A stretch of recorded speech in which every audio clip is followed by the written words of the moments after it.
Para pemirsa TV-mu yang berbahagia, kita setelah selesai sholat tarawih, sekarang kita lanjutkan sholat witir.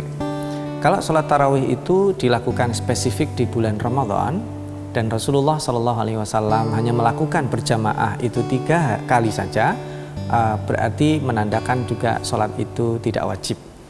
Dan ini bisa dilakukan sendiri, juga bisa dilakukan berjamaah, kemudian para sahabat melakukannya kembali pada masa Umar. Nah, adapun sholat witir ini berbeda.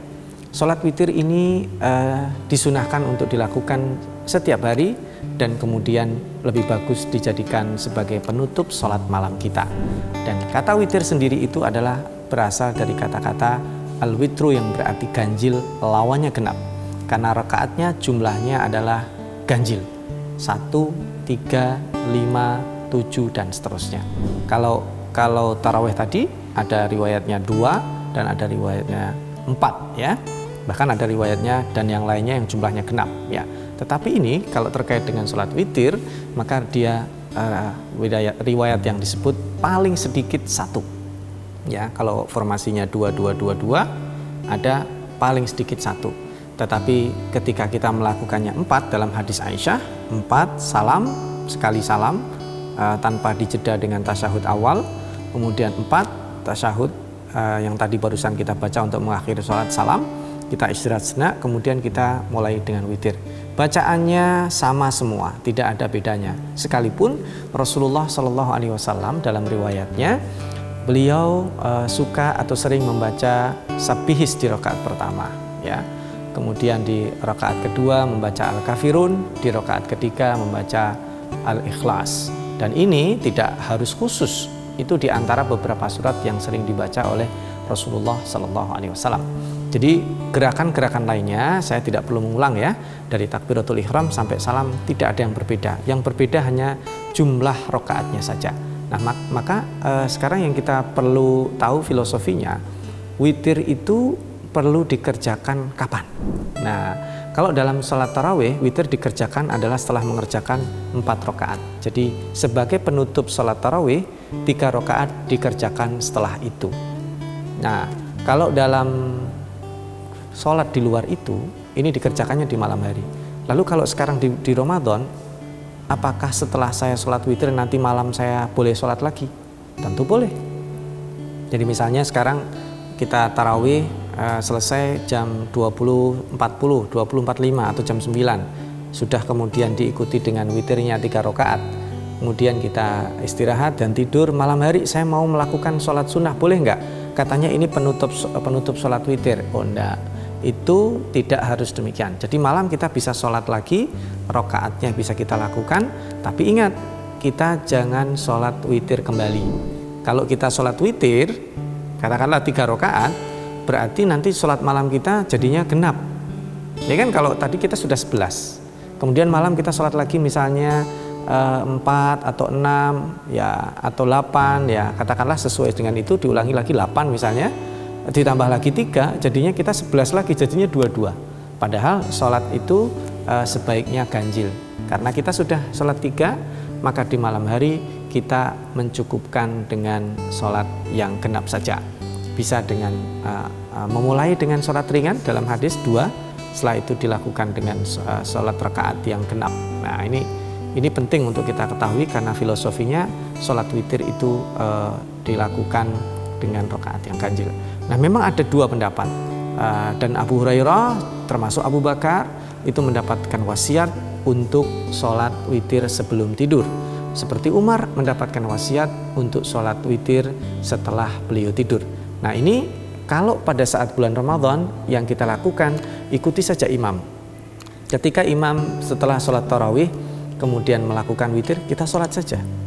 Dan nanti pada saat kita malam bangun akan melakukan sholat malam, ya kita sholat saja. Tidak ada masalah, karena al-ibrahnya yang dianggapnya bukan diakhiri dengan witir, tapi ibrahnya adalah sholat malam disunahkan berjumlah ganjil. Jadi kalau sudah dijumlah semuanya, maka itu filosofinya adalah ganjil.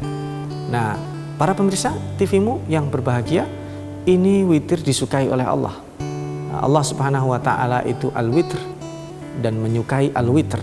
Ganjil disukai oleh Allah, bukan ganjil dalam artian yang negatif, Tapi bilangan ganjil ini disukai oleh Allah Subhanahu wa taala, dan juga di dalam surat Al-Fajr digunakan bersumpah wasyaf'i wal watr, yaitu bilangan genap dan bilangan ganjil, dua-duanya dijadikan bersumpah. Seolah-olah asy-syafa' kita sudah melakukan salat tarawih dan kemudian kita melakukan salat witir.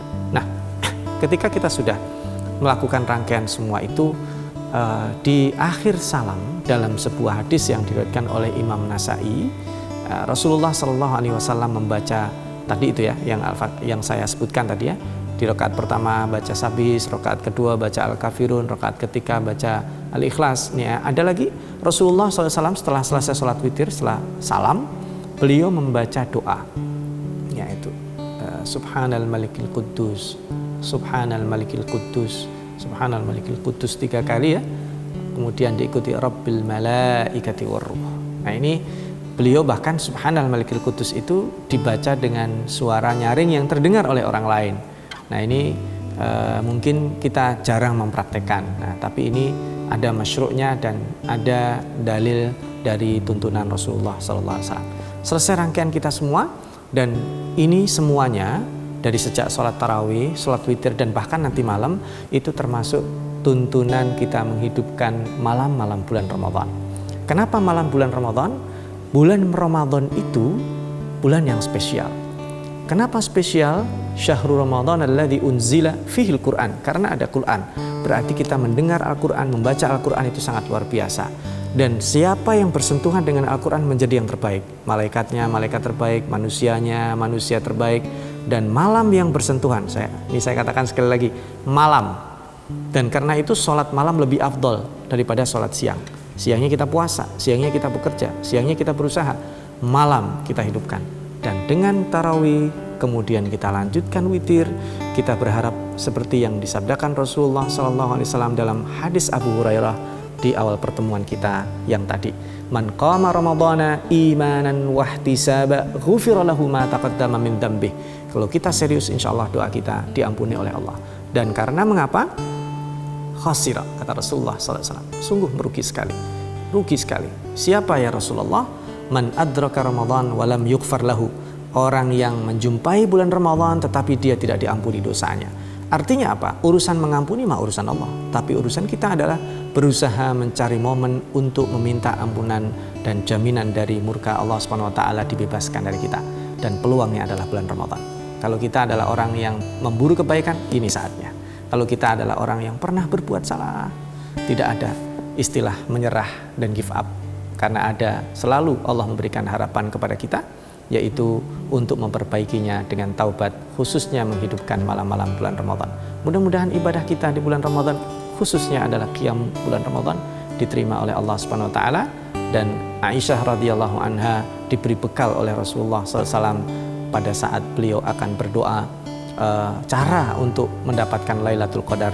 Beliau berdoa, diajarkan doa oleh Rasulullah, Allahumma innaka afuun tuhibbul afwa fa'fu anna. Engkau ya Allah yang maha pengampun, ampunilah aku. Dan al-afu di situ sebenarnya artinya bukan hanya ampunan, artinya adalah kelebihan. Zat yang maha melebihkan kekuatan fisikku, tambahkan supaya bisa qiyamul lail. Zat yang melebihkan rezekiku, tambahkan supaya aku bisa berkontribusi. Zat yang memberikan tambahan ilmu, tambahkan supaya aku bisa menyebarkan kebaikan. Zat yang melebihkan segala-galanya, berikanlah aku kemampuan untuk menjadi hamba yang terbaik. Baik para pemirsa TV-mu yang dirahmati Allah, kita tadi sudah menyaksikan serangkaian tuntunan ibadah salat tarawih dan salat witir. Dan ini saya ambil dari Himpunan Putusan Tarjih. Tentunya bukan langsung salat tarawih dan witirnya. Di sini ada tuntunan salat 5 waktu, karena tidak berbeda antara salat lainnya, hanya pada tata cara tidak ada tasyahud awalnya. Nah, jika nanti ada kendala, para pemirsa TV bisa bertanya dengan majelis tarjih, baik di tingkat wilayah ataupun di tingkat pusat ya. Dan ini kita berdoa mudah-mudahan ibadah kita diterima oleh Allah Subhanahu wa taala. Nasrun minallah wa fathun qarib wa basyiril mu'minin. Wassalamualaikum warahmatullahi wabarakatuh.